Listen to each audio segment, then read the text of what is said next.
Canada is protected by nearly 9,000 kilometers of border, shielded by ancient forests, jagged mountains, and winter itself.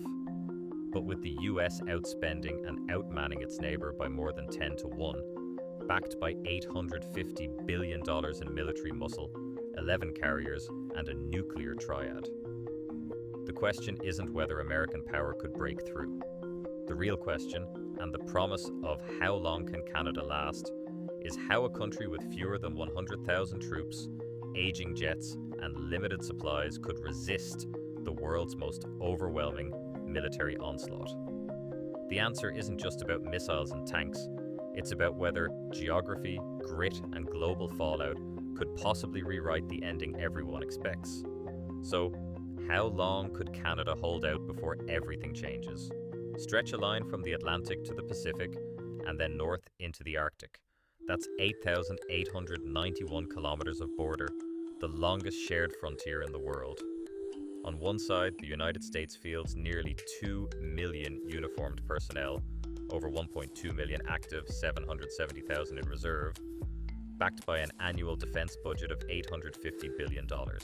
On the other, Canada's entire armed forces number just over 95,000, regular and reserve combined, with a defense budget of about 30 billion Canadian dollars. For every Canadian soldier, there are more than 20 Americans in uniform. For every dollar Ottawa spends, Washington spends nearly 30. The imbalance isn't just in numbers, it's in the scale of what each country can sustain. Manpower, munitions, fuel, the ability to keep fighting after the first week.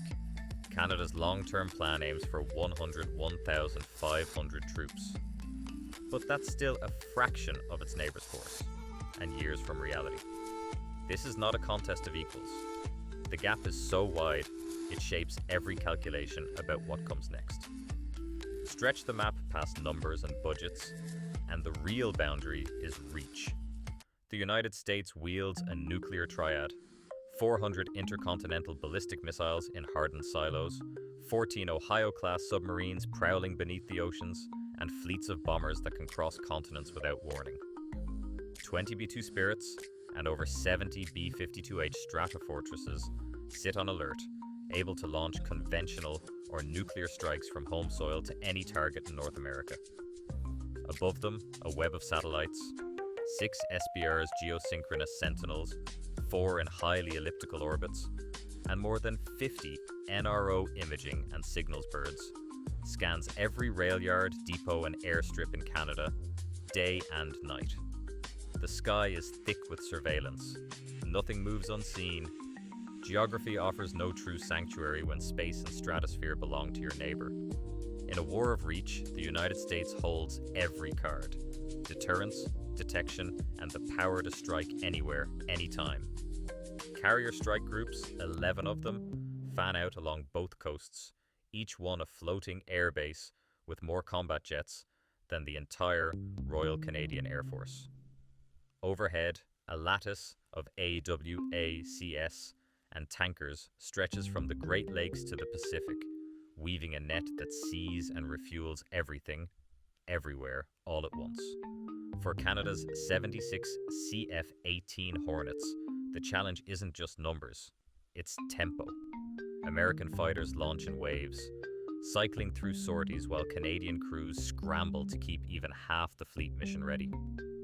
The Hornet Extension Project keeps these jets flying, but every hour in the air is borrowed time.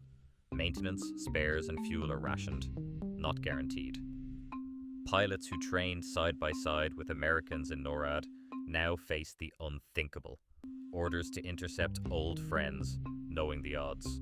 Some will fly anyway, most will not come back. The sky and sea become open highways for US forces, and every Canadian base, depot, and rail line is exposed.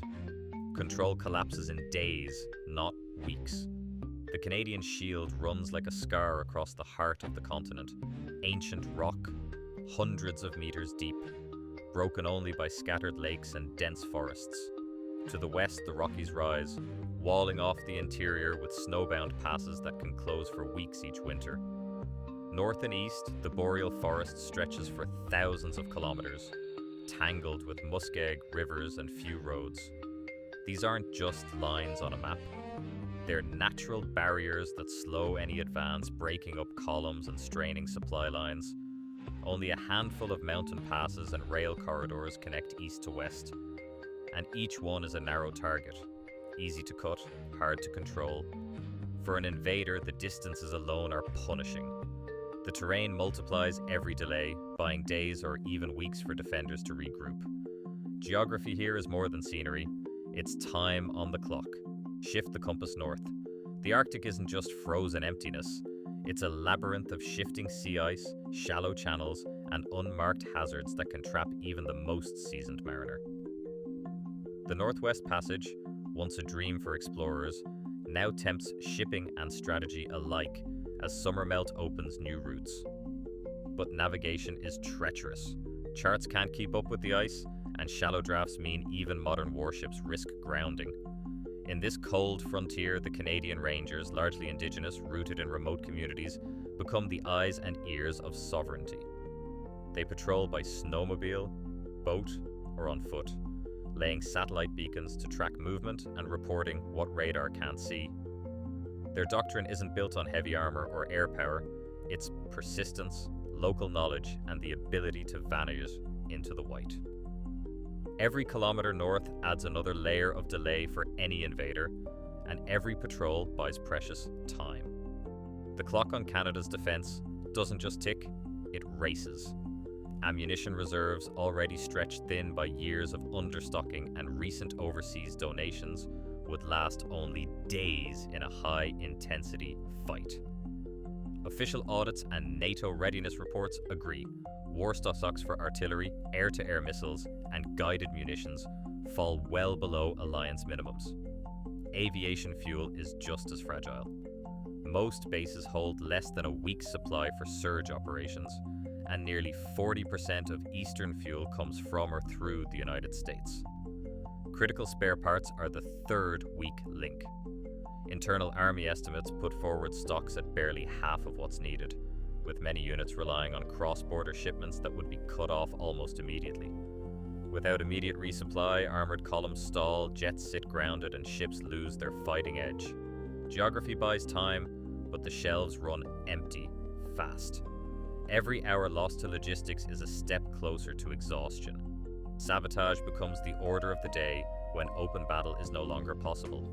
JTF-2 teams slip through the tree line, targeting rail bridges and fuel depots with demolition charges, then vanish before drones can triangulate their position. Forested corridors and frozen rivers give cover to indigenous patrols and civilian volunteers.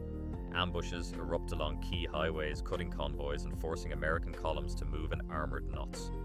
These aren't set-piece battles, they're hit-and-run strikes, guided by decades of doctrine and the lessons of resistance from Oka to Afghanistan. Each burned bridge and cratered rail line adds another hour, another cost to the occupation ledger. The world takes notice. NATO's founding document, Article 5, declares that an attack on one is an attack on all. European leaders gather in Brussels, forced to debate the unthinkable. Do they confront Washington or risk the collapse of the alliance itself? In New York, the United Nations Security Council meets in emergency session. The vote to condemn the invasion passes by a wide margin, isolating the United States on the global stage. Sanctions begin to stack up. Trade restrictions, asset freezes, diplomatic expulsions. The shockwaves travel fast, rattling markets and alliances. What began as a regional conflict now threatens to unravel decades of transatlantic trust. Every day the border closes, $2 billion in trade vanishes, auto parts, food, fuel, electricity, all frozen by war. For the United States, the world's largest trading partnership becomes a dead weight, dragging down both economies with every lost shipment and shuttered factory. The occupation bill climbs higher. RAND modelling and Pentagon estimates put the annual cost of holding Canada at $150 billion. Logistics, troop rotations, emergency repairs, civil administration, all on the US taxpayers tab. And the human price is steeper still. War games suggest 10,000 American casualties in the first year, most in urban fighting and sabotage. The longer resistance lasts, the more the costs spiral. Each burned rail bridge and stalled supply convoy adds another zero to the ledger. At this scale, victory on paper becomes a strategic liability, a burden few nations could bear for long. In 2025, the US military budget stands at $850 billion compared to Canada's $30 billion. With over 2 million US active and reserve personnel facing just over 100,000 Canadians, the power imbalance is clear. Evidence from declassified documents, such as War Plan Red and current force data, shows that US air and sea superiority would overwhelm Canadian defences within days or weeks. Yet, Canada's vast geography, harsh climate, and limited infrastructure would slow occupation and raise costs dramatically. Official records confirm that 40% of Canada's fuel and most spare parts come from the US, making long-term resistance difficult. However, the full impact of economic sanctions, alliance responses under NATO Article 5, and civilian resistance remains uncertain. While the outcome of a conventional fight is not in doubt, the record shows occupation would trigger global, diplomatic, and economic turmoil. The evidence is clear. Canada could not win a stand-up war, but lasting control would carry consequences far beyond the battlefield.